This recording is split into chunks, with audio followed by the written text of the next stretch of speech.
de reparación de las víctimas. Mira esto, fueron organizaciones de la sociedad. Entonces hay una cantidad de situaciones en Nicaragua que las rastreé, mirando cómo la sociedad tiene iniciativas, porque la sociedad de Nicaragua resuelve todos sus problemas de manera colectiva, y lo que termina sucediendo es que el Estado luego recoge e institucionaliza esas formas. El debate muy fuerte que hubo con los gabinetes de poder ciudadano, con Daniel Ortega, era porque esto recogía una trayectoria de muchos años en Nicaragua que pasaba por una constitución formal de mediadores de paz en las regiones, y que Daniel Ortega lo agarra en el intento de controlarlo. Pero esta relación entre Estado y sociedad es la que le da sentido a la policía comunitaria. Todos nuestros países han intentado construir diversas formas de la policía comunitaria y todas han fracasado. En Nicaragua es esta relación entre Estado y sociedad la que ha permitido que ese modelo verdaderamente funcione y que todos los conflictos sean tramitados de una manera distinta. Ya se me olvidó la pregunta.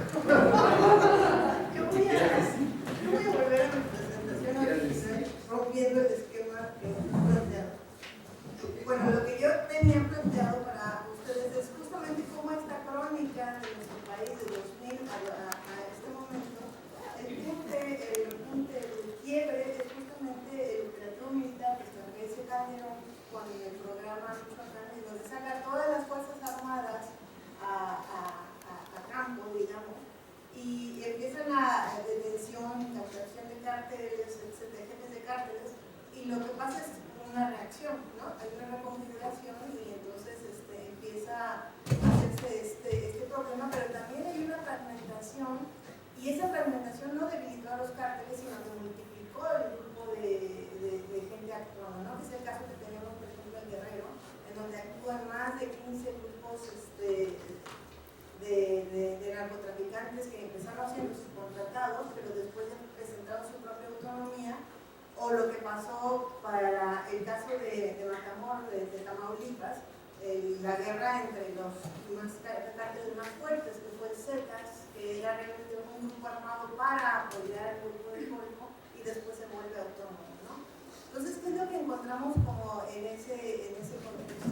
Pues lo que encontramos es una consecuencia al año, que podemos ver estadísticas en cómo repunta la desaparición de personas, el número de homicidios, y quienes más están en ese grupo de afectados es justamente el grupo de 15 a 19 años, y el repunte mayor lo lleva de 25 a 29, ¿no? Estos son los que empiezan a morir, a desaparecer, a tener toda una cuestión de tortura, secuestros, y el problema muy fuerte que hubo en México y que existe es que no tenemos fuentes de información estadísticas creíbles, ¿no? Por un lado, la Secretaría, se creó una secretaría, ¿no? En el tiempo de Felipe Calderón, que llevó una estadística, que generaban los militares. Luego estaba la estadística de INEGI, luego estaba la estadística que generaban los mismos cuerpos de organizaciones no gubernamentales, de asociaciones de derechos humanos, que por supuesto reportaban mucho más, ¿no? Y luego, entonces, ¿qué es lo que tenemos ya para el 2014, ¿no? Que de nuestra población, el 26.34% de la población de 15 a 29 años estaba muerta, ¿no? De esos, se distribuía más o menos homogénea entre adolescentes de 15 a 19, 20, 24, 25, 29, pero sin embargo, las tasas de desocupación y subempleo eran descomunales, y especialmente entre aquellos de 15 a 19 años y de 20 a 24 son los que concentraban los mayores niveles de desocupación, y los que lograron tener empleo lo tenían en actividades informales y con los peores empleos. Entonces, ante una política de militarización del país, más un panorama en el que los jóvenes están insertos en esas condiciones, podemos ver cómo del 2007 en adelante, especialmente los estados fronterizos, tiene un pico impresionante, una salida de tasas de mortalidad por homicidios que es impresionante. Pues ahí también otro problema de conteo, se cuentan como homicidios culposos y homicidios imprudenciales, pero no hay una cuestión de que sean armas y en conflictos de narcotráfico o por secuestro, etc. Y son aquellos que son reportados. Entonces hay un subregistro de aquellos que no son reportados, que son desaparecidos y que ahora se les ha encontrado un tecnicismo de no aparecidos, ¿no? O no presentados, ¿no? Entonces eso también hace que el tema de la muerte por violencia esté con un subregistro impresionante. Aunque para 2013 y 2014 los que más murieron están en Guerrero, en Chihuahua y en Sinaloa. El cuarto lugar que tiene Tamaulipas, ¿no? El lugar donde están estos jóvenes, y por mucho mueren mucho más hombres que mujeres, ¿no? Por mucho más. Lo que antes pensábamos que los feminicidios habían exacerbado, pero a partir del 2007 el crecimiento de muerte violenta de varones jóvenes es muy alto. Y en Tamaulipas, principalmente, hay un subregistro bárbaro. Por ejemplo, en el 2013 ellos reportaban que 555 personas habían muerto por homicidio doloso y que solamente había 211 secuestros, ¿no? Cuando las otras organizaciones estaban reportando muchos más secuestros y desapariciones que lo que reportan las estadísticas oficiales, lo cual ahí también nos lleva a un tema de políticas públicas y de reconocimiento de lo que está pasando con su población con respecto a lo que están haciendo de trabajo las organizaciones civiles y de derechos humanos, ¿no? Para el caso de Tamaulipas, por ejemplo, el 2010 es el año en el que empiezan a implementarse, pero de manera bárbara. Piensen nada más que en el 2000, por ejemplo, 15.3% de gente moría, ¿no? Por homicidios. Pero ya para el 2011, el 80.4%, ¿no? Entonces era una elevación y por encima de la media nacional de manera brutal, ¿no? Entonces, ¿qué es lo que encontramos con estos jóvenes en Tamaulipas? Pues además en Matamoros es una cuestión que si ustedes platican con la gente, era una cuestión normalizada, saber que existía el narcotráfico, que la gente estaba articulada, actividades que no eran legales, que eran ilícitas y había cierta tolerancia. Pero cuando empieza el plan de Felipe Calderón y se exacerba con la presencia de Peña Nieto, pues es peor. Sobre todo en el 2010 es la coyuntura que lleva quiebre a la ciudad, ¿no? Por un lado, se transgrede lo que empezaron a llamarle la colonialización del proceso mexicano, porque siempre había habido lugares en donde se movían los narcotraficantes, ¿no? Y donde había cierta tolerancia o arreglos con el Estado mexicano, los militares, los policías estatales y federales. Pero en el 2010 asesinan al candidato a gobernador, estando en plena campaña, y iba a ser el cierre en 2010 en Matamoros, ¿te acuerdas que iba entrando más el ciclón? Entonces lo asesinan en una de las carreteras que era además territorio de los Zetas, cuando él tenía acuerdos con el otro grupo, ¿no? Entonces es asesinado junto con toda su comitiva, y el ya transgredir matar a los políticos, ¿no? Claramente hace un quiebre muy fuerte hacia lo que había sido la tolerancia, la cotidianidad, los arreglos que había habido durante décadas. Ni siquiera es algo nuevo que exista en esta zona, ¿no? Entonces también se empieza a ver que hay un consumo muy fuerte entre los jóvenes de drogas, y además hay otro elemento que cambiaron los patrones de migración, y la migración centroamericana era muy fuerte ahí, era un elemento que no se había pensado que estuviese presente, ¿no? Entonces se empieza a conformar como un efecto de militarización, pero donde los militares además abusan de la población. Esto no controló para nada la presencia de los grupos armados de Zetas o del cartel del Golfo, pero además en un contexto en donde hay una debilidad estructural de movimientos sociales. No se ve como, por ejemplo, en Ciudad Juárez, que están muchas organizaciones en defensa de mujeres que desaparecieron o de los que están siendo torturados, etc. Y realmente esta debilidad de movimientos sociales más la articulación estructural de la presencia como estado de vida del narcotráfico generó una cuestión muy, muy extraña. Y lo que hace presencia de estos grupos no gubernamentales de derechos humanos se hace a partir del descubrimiento de todos estos secuestros que se hacen de centroamericanos, ¿no? Ni siquiera son como de la población local o nacional, ¿no? Entonces estos son como los quiebres que llevan a esta violencia que se había vivido por décadas estalle, y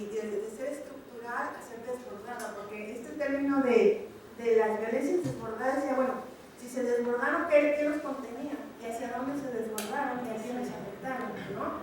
Entonces, este desbordamiento, pues, del Estado ya estaba, porque la gente siempre vivía de esto y tenía cierta articulación. Se desbordaron los acuerdos que había entre los grupos locales y además este consumo de drogas y demás, ¿no?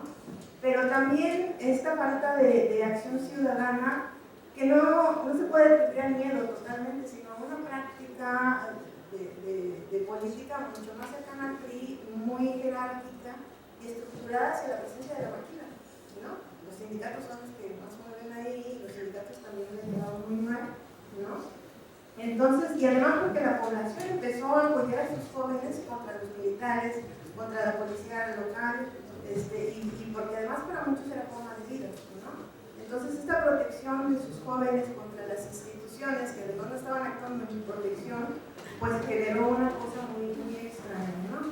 Pero también este quiebre de como había actuado el narcotráfico generó toda una economía que transgredió sus propias, aquí sí es una violencia desbordada, esta economía del secuestro, del derecho del piso, de un estado de paralegalidad, ¿no? Si ustedes hablan con gente de Matamoros, les van a decir, pues yo pago doble recibo de agua, le pago al municipio y al que está cuidando las cuadras y que me cobran, ¿no? Pago doble impuesto. Entonces ahí como no llaman a la policía, sino al halcón que está en la esquina y que puede ser mucho más eficiente que a que llegue la policía. Entonces hay unos arreglos mucho más allá de lo que se podría pensar, que es muy articulado del Estado, los militares y el impacto, ¿no? Pero donde yo creo que es muy interesante, y articulándolo con tu presentación de ayer, son estos tránsitos que esperaríamos de los jóvenes, ¿no? ¿Qué es lo que lleva esta transitoriedad a la adultez en contextos violentos y en estas condiciones para los jóvenes, ¿no? En mi trabajo, en las entrevistas que hice, lo que encontré es que hay esta construcción como cultural, reconocida y incluso en trabajos demográficos de ciclo de vida, que estos tránsitos de la adultez están con un proyecto de vida sustentados en la escuela, el trabajo, la conformación de la familia y lo que se esperaría un tránsito hacia la vida adulta. Pues esto se ve desconfigurado y transgredido ante estos contextos, ¿no? Entonces, por ejemplo, en una trayectoria de vida que siguiéramos, y se ven unas articulaciones que son tipos que siempre fueron malos y se volvieron narcotraficantes, ¿no? O siempre fueron buenos y lograron este proyecto de vida, sino que estos jóvenes, por ejemplo, los de las maquilas, que tienen un inicio en la vida laboral muy joven, ¿no?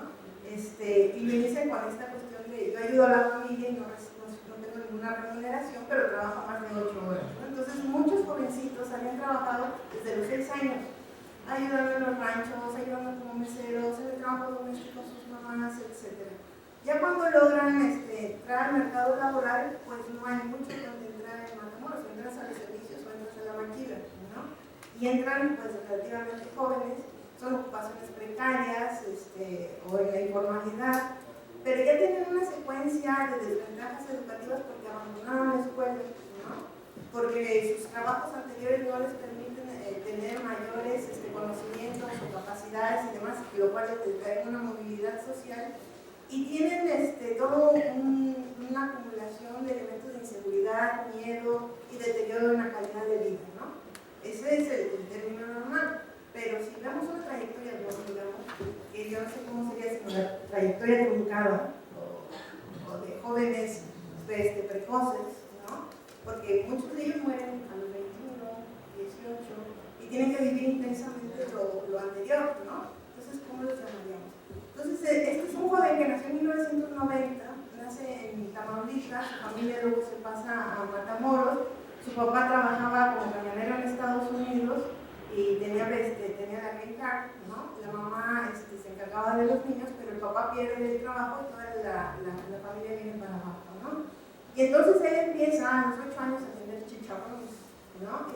Terminaba su escuela y salía con su canasta de chicharrones y estudiaba de la primaria. Después, en los fines de semana, era ayudante en los supermercados o cerillo, ¿no? Era ayudante de albañil, ayudante de panadero, ayudante de mesero, en una tortillería, en un cibercafé, podaba plantas, lavaba autos y seguía con su educación. En tanto en su caso, su papá pues estaba con el alcoholismo y su mamá era empleada doméstica, ¿no? Pero después, en el 2002, cuando ya empieza a ser un adolescente, le piden que en su barrio introduzca drogas en su mochila y las venda en la escuela. Y si no lo hacía, pues habría consecuencias. Entonces empieza a ser el distribuidor de drogas en la primaria. Después empieza a crecer y empieza a subir de estatus dentro de la estructura. Y entonces se hace acompañante de distribución de drogas. Entraban en los barrios y van distribuyendo a los proveedores con los halcones y demás.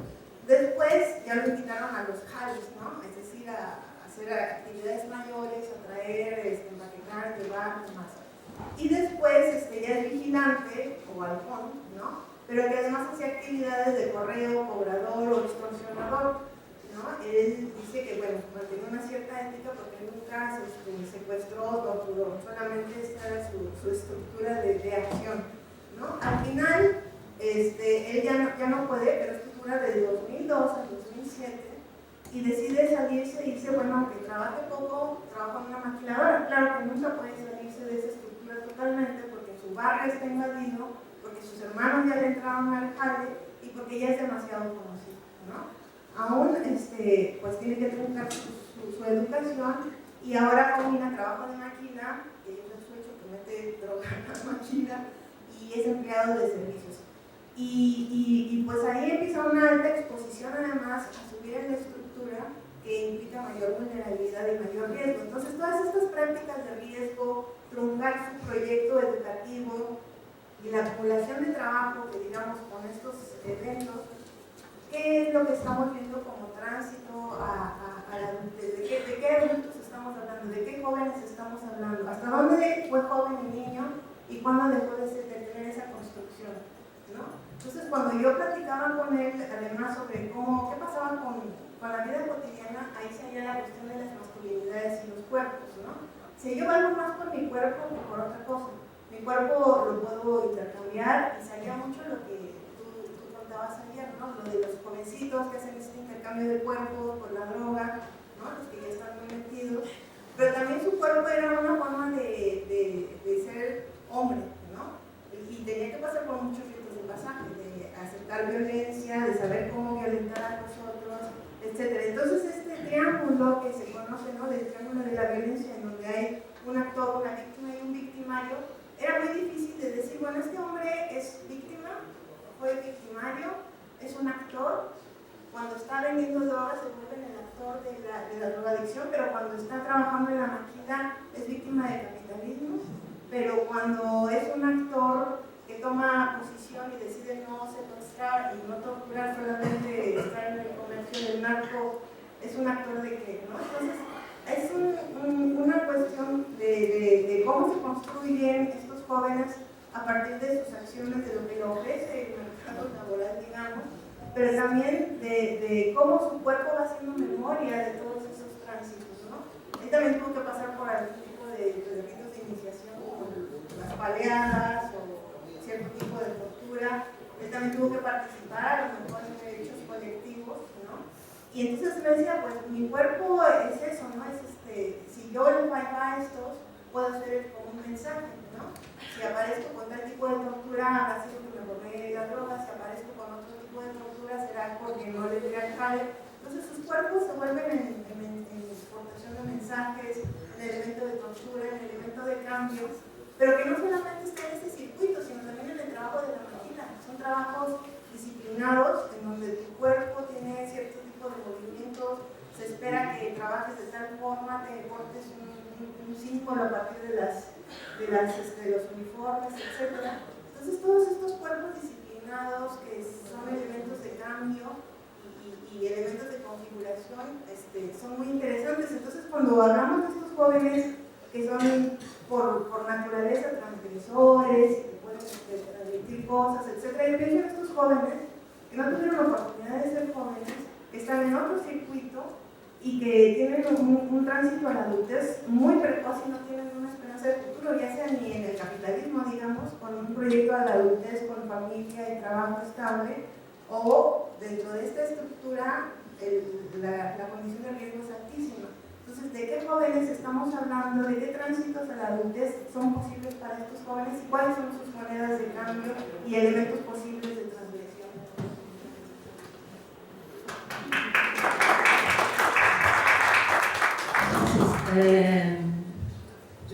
Estava falando sobre Nicarágua, eu fiquei pensando quais, por exemplo, o Brasil, na questão da desigualdade social, é uma das questões mais fortes. Somos, por exemplo, o pior índice de concentração do ingresso entre os países com mais de 10 milhões de pessoas. A desigualdade social é uma questão da violência. E a outra é o que é a paz. Para nós outros, no Brasil, a forma de la paz é isto, é uma forma de conter as pessoas. Então, quando falamos, e aí agora estamos falando contigo, né, o que é para a Colômbia, o que é a paz e o que é Brasil a paz. A paz, e aí vamos ver a questão da política neoliberal, porque parece que é uma coisa que... Porque há sim uma forma de paz, de conter esta população que não tem que existir. Então, como vamos... Então, as unidades pacificadoras do Brasil, que se quedaram com uma cópia de Nicarágua, de Medellín, se quedaram lá nas favelas, e o que ocorreu? Se criminalizou todas as pessoas que são pobres e que vivem dentro da favela. Quer dizer, se eu sou pobre e vivo dentro da favela, eu sou, em princípio, eu sou traficante. Então, eu tenho que andar junto com a polícia armada, como estes, como se eu fosse uma criminosa. E os niños e os jovens que caminhavam, porque havia os traficantes e havia as pessoas que viviam allá.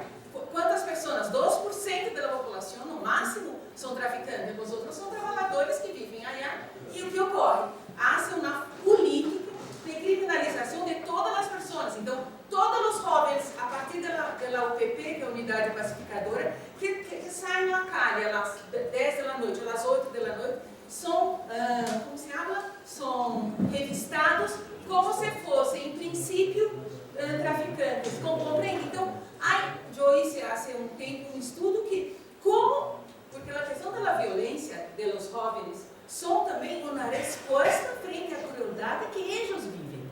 Como pode ser uma humilhação que se passa durante muitos anos e eu vou simplesmente, está muito bueno. Então, esses jovens com 10, 12 anos que passam por umas humilhações que nem estas, podem viver muito simplesmente e não responder com crueldade frente às crueldades que eles vivem. Então, a questão da pacificação, a questão da paz em Brasil sempre se quedou como uma forma de conter e de criminalizar uma certa população. E queria falar também sobre essa questão de por que o tráfico do Brasil é violento. Pela questão da ilegalidade, não há outra questão. Se o tráfico não fosse ilegal e a polícia não fosse tão violenta, não haveria problema da violência. Então, temos que pensar, por exemplo, em São Paulo, o que ocorreu em 2006, conosco a história de 2006, que mataram 500 pessoas, tu escutaste, o crime de maio, onde se matou 500 pessoas em 2 dias. O que houve? Havia um acordo, porque em Brasil, em São Paulo, não há várias facções, há uma só, que é o primeiro comando da capital, que é uma facção hegemônica, que garantiza a lógica de mercado, porque São Paulo, tudo é muito grande economicamente, inclusive o mercado de drogas. Nós outros não chamamos de crime organizado, mas há uma forma industrial de garantir muito lucro. Então, em 2006, houve uma quebra de acordo entre o governo do Estado e o traficante. Havia um arrego dentro do presídio. Esse arrego se quebrou, então houve cerca de 500 pessoas em Brasil em 2 dias. A mídia falou que isto era uma coisa do PCC, mas quem se matou foi toda uma questão de, como se chama? Quando se quer matar, limpeza de... Não limpeza social, de arquivo. Mataram muitos policiais, muitas pessoas, porque era, sim, pero uma coisa de limpeza das pessoas que não hacían o acordo. Em 2012, não sei se vocês miraram, houve em São Paulo uma situação que nadie podia sair na calle. Lo mesmo, a polícia se quedou, não poderia, por quê? Porque mataram muitas pessoas que estavam às 8 da noite, todos teriam que ficar, sabe por quê? Porque houve um acordo entre a polícia e o PCC que se quebrou. Então, os policiais que não concordaram com essa situação mataram as pessoas. Então, eu penso que é uma coisa muito importante que podemos pensar. A desigualdade social é uma questão da violência. A outra, isso, eu penso que tu falaste uma coisa muito importante. Quando a violência se acirra, não é quando a situação quando a violência diminui, quando há um acordo. Em 2010, 2011, o primeiro comando da capital hizo um acordo entre eles, quer dizer, dentro da cárcere, e falou: não vamos mais matar, há um salve que nos dentro da prisão. Não, todos os traficantes e todos os criminosos não vão mais matar. Sim, porque temos que fazer um bom comércio. Então, não se matava mais, porque o governo falou: na política de seguridade é muito boa, pero sempre a questão, por isso que é muito interessante que ele falou, a questão seria da outra forma. Oi? Foi uma reunião de los... Não, assim, o que ocorre no Brasil? Em Brasil, em São Paulo, pelo Rio, mas em todo o Brasil. Eu penso que em todo o mundo. Todo o tráfico é coordenado dentro das cárceres. Então, dentro das cárceres, há uma forma de comunicação. Em São Paulo, especificamente, a questão se dá com uma coisa, dentro de cada favela, há uma pessoa, há um dono da favela, pero há também o nome de uma pessoa que chama disciplina. Essa pessoa hace o mesmo que tu falaste, pero com a colaboração da população, porque a população, para a população, eles não creem na polícia. Então, se há algum problema, se há algum roubo, algum problema na comunidade, eu não vou falar com a polícia, eu vou arreglar com essa pessoa que é a disciplina, que arregla todas as questões de roubo, do problema da família, do problema de território. Então, chamo lá, ele sabe o paralelo, chamo lá essa pessoa, a disciplina, e ele não age como se fosse uma polícia. Há uma discussão, a pessoa é uma política menos agressiva que a polícia. Eu posso, mais 5 minutos, mostrar o que eu ia apresentar? Só rapidinho, eu não vou apresentar tudo. Assim? Agora tem que ter desculpa! Não. Então, Sim. Sim. Mira, essa... desculpa, então vamos. Não, é só rápido. Essa é uma broma mexicana. Eu vou falar que ele me olvidou. Oi? Eu queria falar que, assim, é muito rápido, porque só para dizer que quando estamos falando de traficante, não estamos falando de uma pessoa fora da sociedade. São pessoas dentro da sociedade. E são respostas dentro da sociedade, na liberal. Por que eu falo